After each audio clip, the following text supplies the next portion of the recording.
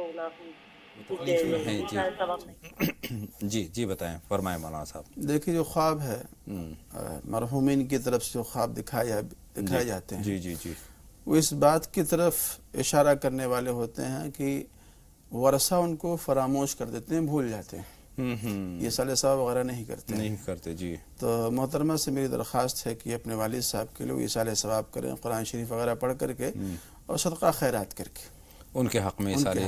جی اللہ رب العزت ان کے درجات کو بلند فرمائے انشاءاللہ تعالی. ریحانہ صاحبہ کا جو خواب ہے اس کو بھی ہم لے لیتے ہیں. رشتہ دار جن سے ان کا تعلق نہیں ہے وہ پانی لینے آئے ہیں اور انہوں نے ان کو پانی دیا ہے, کس طرف اشارہ ہے؟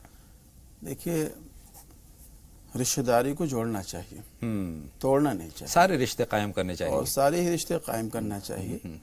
اور اگر وہ پانی لینے کے لیے آپ کے ہاں آئے ہوئے ہیں تو شاید اس طرف اشارہ ہے کہ بھائی وہ ملنا چاہتے ہیں, وہ رشتے استوار کرنا چاہتے ہیں, رشتے کو استوار کرنا چاہتے ہیں. اور یہ موقع ایک ایسا موقع ہے کہ جہاں آدمی جھوٹ بول کر کے دو روٹھے ہوئے دلوں کو منا سکتا ہے. جی اس میں تیسرا آدمی بڑھ کر کے اس کام کو کر دے تو اس کے لیے ثواب کا ذریعہ بھی ہوگا. اچھا, اچھی بات یہ ہے کہ انہوں نے ان کو پانی دیا بھی ہے, اس کا اشارہ یہ ہے کہ یہ بھی تعلقات کو استوار کرنا چاہتی ہیں. جی 2 کالر ہیں ہمارے ساتھ, تبسم صاحبہ ہیں اور شمع صاحبہ ہیں. تبسم صاحبہ فرمائیے.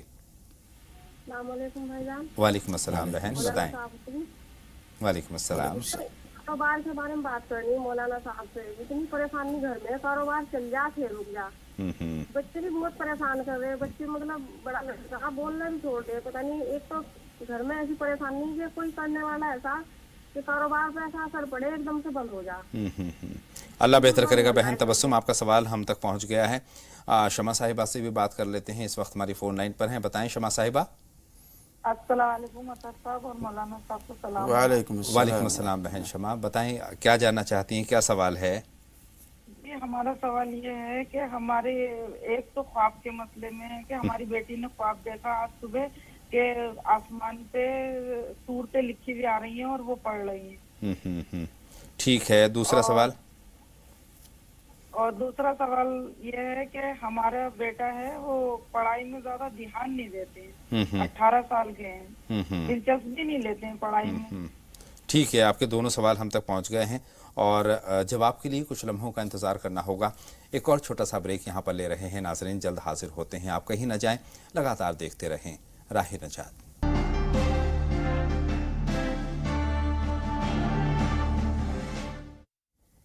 بریک کے بعد تمام ناظرین کا ایک مرتبہ پھر تہہ دل سے ہم استقبال کرتے ہیں اور باتوں کا سلسلہ شروع کرتے ہیں. 2 کالر اس وقت ہماری فون لائن پر ہے, ان سے بات کرتے ہیں. شبانہ صاحبہ ہیں اور سعیدہ صاحبہ ہیں. شبانہ صاحبہ پہلے آپ اپنا سوال ہم تک پہنچائیے. السلام علیکم. وعلیکم السلام بہن شبانہ, بتائیں. میں یہ پوچھنا ہے کہ آدمی ہمارا کاروبار کرتے ہیں اور کاروبار کرتے کرتے قرض دار ہو گئے, اور میں برابر یہ کہہ رہی ہوں ان سے کہ وہ مطلب بند کر دیں دکان, قرضہ توڑ دیں, تو ان کی سمجھ میں نہیں آ رہی ہے. ٹھیک ہے, آپ کا سوال ہم تک پہنچ گیا ہے. کیا صورت ہے ان تمام صورتحال سے نجات کی؟ لیکن اس سے پہلے سعیدہ صاحبہ کا سوال بھی ہم شامل کر دیتے ہیں. بتائیں بہن سعیدہ صاحبہ فرمائیے. سعیدہ صاحبہ ہماری فون لائن پر ہیں, تو بتائیں کیا سوال ہے. جی فرمائیے. فرمائیں. اپنی ٹی وی سیٹ کی آواز سب سے پہلے بند کر دیجئے. میرا سوال یہ ہے, میری عمر 40 سال ہے. ماشاءاللہ. جی جی میری عمر 40 سال ہے اور میں اب قرآن شریف پڑھ رہی ہوں. ماشاءاللہ. سوال کیا ہے؟ یہ تو بہت اچھی بات ہے کہ دیر آید درست آیت. مولانا صاحب جی میں قرآن شریف پڑھ رہی ہوں, تو میں نے 6 سپارے پڑھ لیے ہیں. ماشاءاللہ ماشاءاللہ. ہاں قابل. تو وہ جو ہے کہ اب مجھے اتنا ٹائم نہیں مل پاتا ہے, تو میں اپنے استاد سے نہیں پڑھ کر کے گھر میں پڑھ رہی ہوں. تو 26 سپارے ہو چکے ہیں. ماشاءاللہ. تو کیا میں یہ گھر میں پڑھتی رہوں, صحیح ہے یا نہیں ہے؟ بہت اچھی بات ہے. اور ہمارا صاحب سب سے اچھی بات تو یہ ہے کہ دیر آیت درست آیت. اگر دیر سے سمجھ میں آیا لیکن اس کام کو انجام دے دیا ہے اور کامیابی بالکل قریب ہے, ایسے میں کیا صورت ہے؟ جی بہت ہی قابل مبارکباد ہیں. بے شک. اور ہر وہ لوگ جو قرآن شریف نہیں پڑھ سکے ہیں کسی وجہ سے. جی حدیث پاک میں فرمایا گیا اطلب العلم من المہد الی اللحد, کہ علم حاصل کرو